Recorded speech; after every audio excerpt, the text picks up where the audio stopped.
I've been asked to speak to you today about quality, and by God, that's what I'm going to do.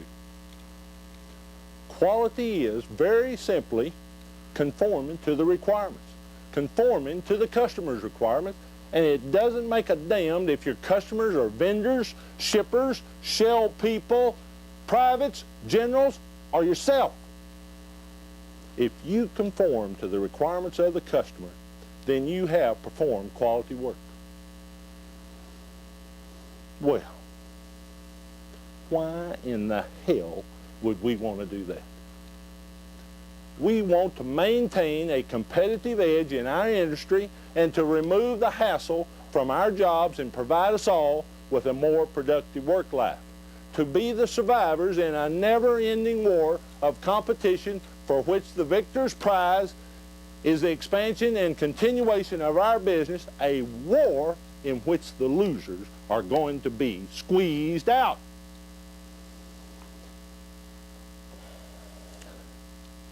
You know, used to be nothing scared me worse than the thought of a bullet coming toward my nose. But now, what terrifies me the most is the thought of Shell coming in last place, out of the running, but not only that, be looking at Texaco's taillights when we run out of gas, this short of the goal. That just scares the hell out of me.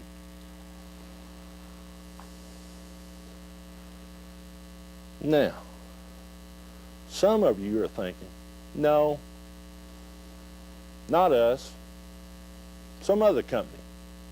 That's just exactly what the Americans thought before the Germans whipped their tails all over Africa at Kesser Mine. Do you know why that outfit got the crap kicked out of it? A blind man could have seen it. It was because they didn't look like and they didn't act like soldiers. They thought they could just show up, wave their flag, and the enemy would fall over dead. How could they ever be expected to win? Remember this. No pipeliner ever won the war by dying for his company. You win it by making some other poor, dumb pipeliner die for his company. Some of you may think just because that you've got a helmet with a Shell Patton and some stickers on it that the competition is just going to roll over and play dead or run for cover. Some of you might think that the mighty Shell empire is untouchable because the Queen has a tight hold on all the cards.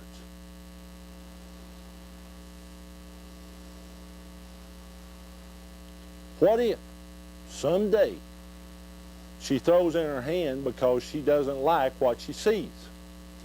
USPLs have never seen a war the likes of which rage on Wall Street when those creeps sink their teeth into you. And if you don't believe me, you just go ask Phillips or Guff or Getty.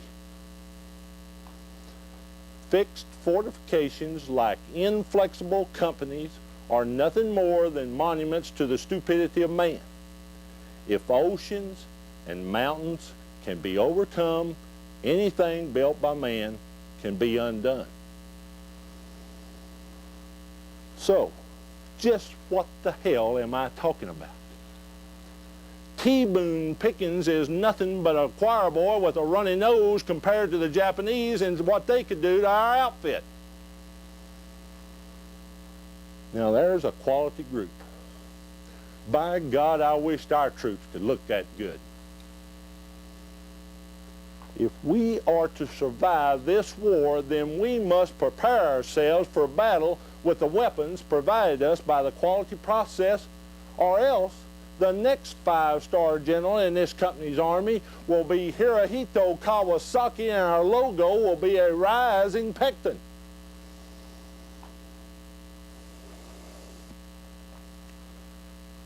Okay, what about prevention? Prevention is the steps you take just before the battle is joined to make sure that you will be victorious. I guarantee you one damn thing, and you can mark it down. It's easier to stay out of trouble than it is to get out of trouble. Rommel found that out when he walked into my iron trap and I blew his tail out of Africa. We need to develop a preventative measure for each potential problem, an offense for every defense. Prevention is at the very heart of quality. What good is an unloaded gun? And by the way, some of you have made some remarks about my pearl handle revolvers. They're not pearl, they're ivory. Only a pump salesman from a cheap Odessa warehouse would wear pearl handle revolvers. Anyway, these preventative measures need to be automatic, easy to use, and inexpensive.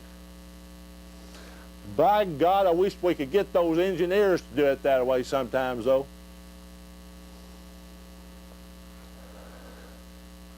Error-free work.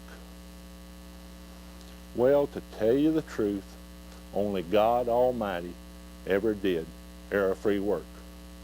Yes, even old blood and guts has screwed up before him.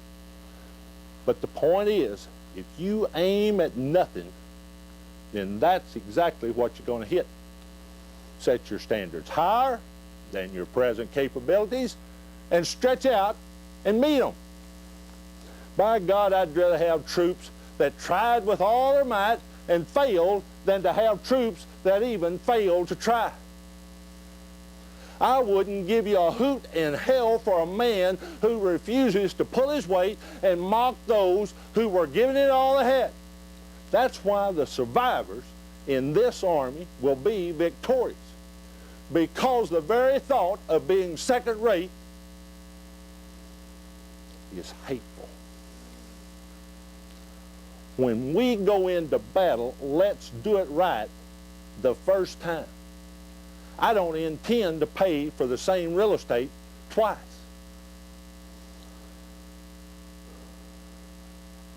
Measurement.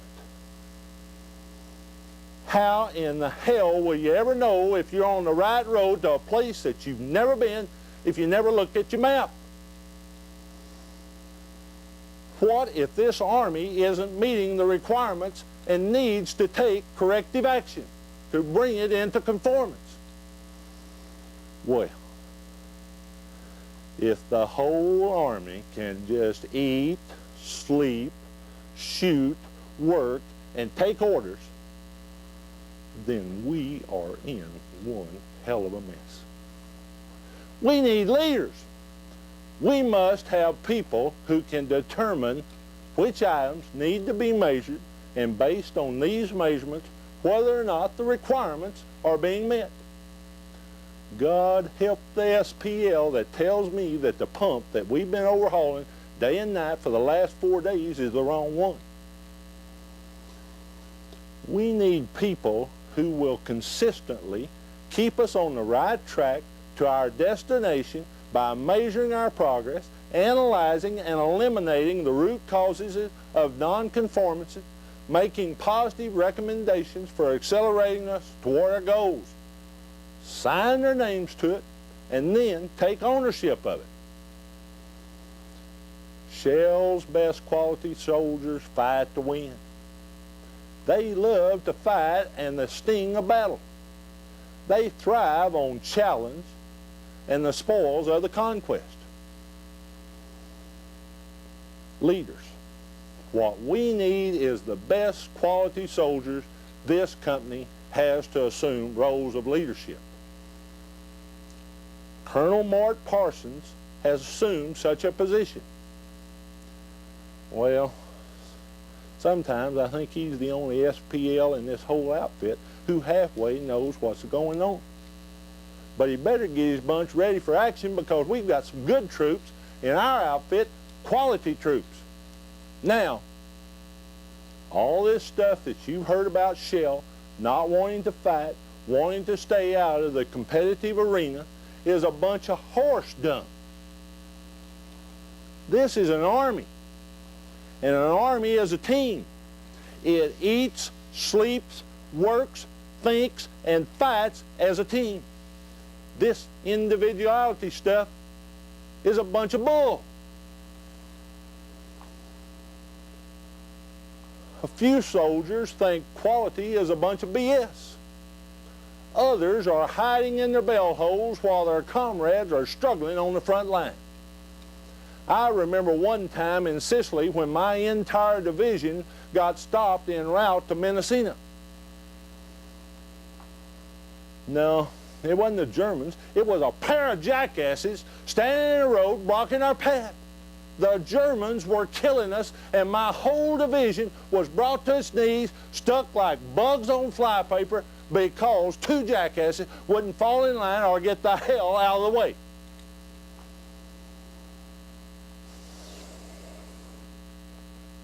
Some of you may need a swift kick in the butt. Now, I got in trouble with Ike for doing that same thing once before. God help me. I'm just a soldier, not a personnel manager.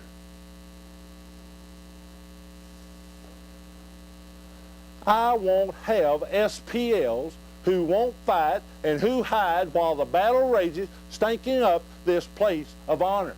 There will be no battle fatigue in my outfit.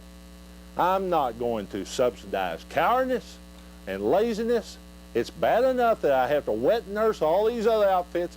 I sure as hell am not going to bottle feed the pipeline platoon.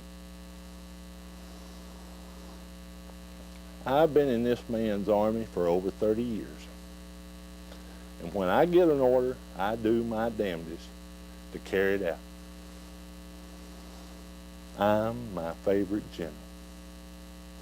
And I don't give a flip if you like me or not. I don't want you to like me. I want you to fight for me, to fight for quality. You may lose your fear of the enemy, but you better hope to God that you never lose your respect for quality. From now on, anyone caught without quality just might be thrown in the sump. You know, we've got a long ways to go, but we've got the best equipment and training, a good spirit, and the best men and women in the world. You are going to be assisted along the way by specially appointed teams selected from leaders among yourselves, and they will be known as QITs and CATs. Now, don't get the idea that just because you've gone through basic training and had quality stamped on your hard hat that you can gold brick for the rest of your enlistment. Quality is not some package program sent down from the brass. Quality is you. Let's work together, and together we'll build this platoon into the finest competitive unit since the Japanese took over Detroit. You know, by God, I pity those poor dumb punks we're going up against. By God, I do. We're going to kill them. We're not only going to kill them, we're going to rip out their guts and use it for pipe dope. We're going to murder those lousy companies by the bushel. Now, some of you soldiers are wondering whether or not you will chicken out under fire. I can assure you that you will do your duties. Non-conformances are the enemy. Wade into them. Spill their blood. When you put your foot into a bunch of goo that just a few minutes ago was your best RTU or pump station, you'll know what to do. One more thing. Guard against being too conservative. I don't want to get any messages saying that we are holding our positions. We're not holding anything. Let Texaco and Mobile do that. We are advancing constantly. We're not interested in holding on to anything except the enemy. We're going to hold on to him by the nose, and we're going to kick him in the rear. We're going to kick the hell out of him all the time. We're going to go through him like punks through a goose. Always take the offensive. Never dig in. If we are not victorious, let no one come back alive. All my life, I wanted to lead men in a desperate battle. And now I'm going to do just that. This is where all the training and the discipline and the hard work pays off. One thing that you'll be able to say when you get out of this outfit, and you can thank God for it. 30 years from now, when you're sitting around your fireside with your grandson on your knee, and he says, "Granddad, what did you do in the quality crusades in the 80s?" Well, you won't have to say, "I shoveled tank bottoms in West Texas." All right, you shell pipeliners, you know how I feel. And I would be proud to lead you wonderful people into battle, anytime, anywhere.